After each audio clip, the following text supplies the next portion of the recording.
पुष्पा नाम सुन के फ्लावर समझे क्या? फ्लावर नहीं, फायर है। दोस्तों एक बार फिर से स्वागत है प्रजापति न्यूज में। फिल्म नहीं, ये है असली पुष्पा मूवी की चौंका देने वाली कहानी। साउथ इंडियन फिल्मों के सुपरस्टार अल्लू अर्जुन की फिल्म पुष्पा ने सभी जगह अपना तहलका मचा रखा है।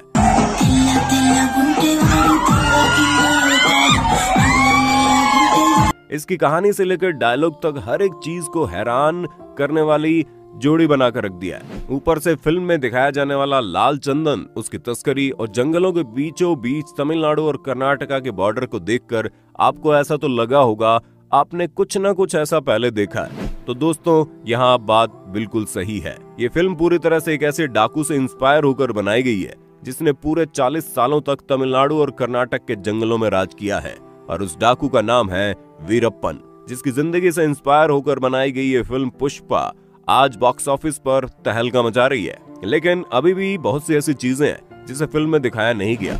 पर आप चिंता मत करो, क्योंकि आज की इस वीडियो में मैं यानी आपका दोस्त विशाल प्रजापति आपको फिल्म की असली कहानी बताने वाला हूँ, जिसे सुनकर आप और ज्यादा हैरत में पड़ जाएंगे। लेकिन हाँ, वीडियो शुरू करने से पहले एक छोटी सी रिक्वेस्ट है। वीडियो के नीचे रेड कलर का सब्सक्राइब बटन दिख रहा होगा, उस पर क्लिक करके सब्सक्राइब कर लें, और साइड में बेल आइकॉन भी दिख रहा होगा, उस पर भी क्लिक कर लें ताकि आपको वीडियो मिले सबसे पहले। 18 अक्टूबर 2006 देश में सिर्फ एक ही खबर गूंज रही थी। दक्षिण भारत का खतरनाक डाकू वीरप्पन एनकाउंटर में मारा गया।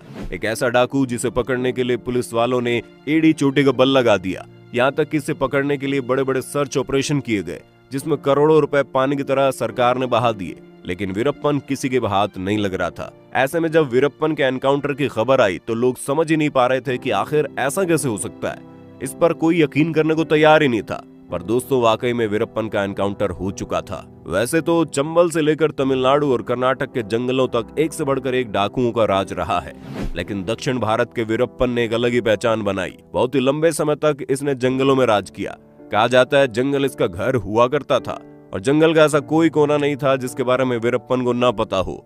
इन्हीं जंगलों में रहकर उसने कर्नाटका और तमिलनाडु की पुलिस की आंखों में धूल झोंकी और बड़े आराम से अपनी जिंदगी जी। पूरे 40 साल तक जंगलों में राज करने के बाद पुलिस वालों की एक लंबी प्लानिंग की वजह से वीरप्पन को पकड़ा गया।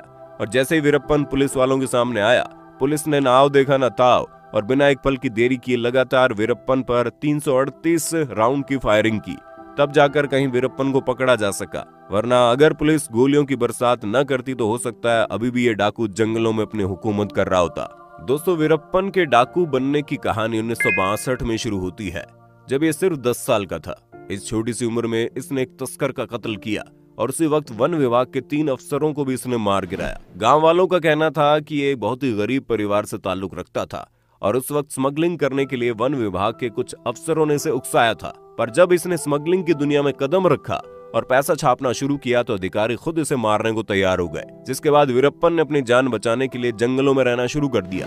और तब शुरू हुई एक नई कहानी, जहाँ मात्र 17 साल की उम्र में पहले तो इसने एक हाथी को मारा, और फिर हाथियों को मारने का सिलसिला इसी तरह चलता रहा, जहाँ इसने करीब 2000 से ज्यादा हाथियों को मौत की नींद सुला दिया। हाथियों को मारकर ये उनके दांतों की स्मगलिंग किया करता था। इसके अलावा तमिलनाडु और कर्नाटका के जंगलों में पाए जाने वाला सबसे कीमती लाल चंदन के पेड़ों को काटकर उसकी लकड़ियों की स्मगलिंग करता था। जब कभी भी कर्नाटका की पुलिस इसे पकड़ने जाती थी तो ये भागकर बॉर्डर क्रॉस करके तमिलनाडु पहुंच जाता था, और ठीक इसी तरह से ये तमिलनाडु पुलिस के साथ भी करता था। इसी तरह लुक्का छुपी का खेल खेलते हुए इसने जंगलों में काफी आतंक मचाया।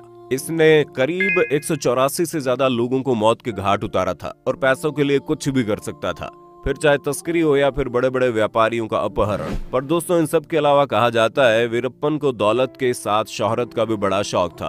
वो लोगों के बीच मशहूर होना चाहता था।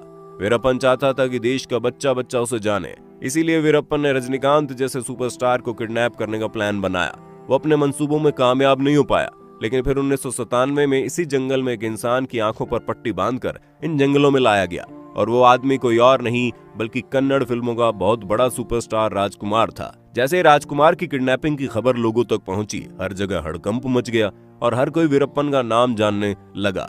वीरप्पन की दहशत फैलती जा रही थी। इसे पकड़ने के लिए स्पेशल टास्क फोर्स बनाई गई। लंबे समय तक सर्च ऑपरेशन चलता रहा, लेकिन मजाल है वीरप्पन को कोई पकड़ पाता। क्योंकि जिस जंगल में वीरप्पन रहता था उसे वीरप्पन से बढ़िया कोई जानता ही नहीं था। जैसे ही कोई वीरप्पन को पकड़ने के लिए जंगल में घुसता, वैसे ही वीरप्पन को इसकी खबर लग जाती है और वो तुरंत अपने छुपने का बंदोबस्त कर लेता। वीरप्पन की दहशत इतनी ज्यादा बढ़ चुकी थी कि सरकार उसे पकड़ने के लिए अपने आप को लाचार महसूस कर रही थी, जिसके बाद सरकार ने वीरप्पन को पकड़ने के लिए 5 करोड़ का इनाम रख दिया, पर इसका भी कोई फायदा नहीं हुआ। और इसी बीच विजय कुमार को एसटीएफ का चीफ बनाया गया। जैसे ही विजय कुमार ने अपनी कमान संभाली, उन्होंने वीरप्पन की सारी जानकारी इकट्ठी करना शुरू कर दी, क्योंकि विजय कुमार ये जान चुके थे वीरप्पन को पकड़ना बिल्कुल भी आसान नहीं है। उन्हें पहले से ही सारी प्लानिंग करके रखनी पड़ेगी और इसके लिए विजय कुमार ने वीरप्पन की गैंग में अपने आदमियों को घुसाना शुरू किया। वक्त बदलता जा रहा था। वीरप्पन की गैंग में भरोसेमंद लोग धीरे धीरे कम होने लगे और अब पुलिस के आदमी गैंग में अपनी पकड़ बना चुके थे। इन सब के बीच विजय कुमार को पता चला कि वीरप्पन की एक आंख में दिक्कत है, जिसका इलाज कराने के लिए वो जल्दी कुछ न कुछ करेगा। और फिर वो दिन आया जब सालों की मेहनत कामयाब होने वाली थी, क्योंकि पुलिस के आदमियों ने वीरप्पन से कहा सड़क किनारे एक एम्बुलेंस आएगी जो उसे हॉस्पिटल ले जाएगी। सब कुछ प्लान के मुताबिक चल रहा था। वीरप्पन और उसके कुछ साथी एम्बुलेंस में बैठ गए और एम्बुलेंस चल पड़ी।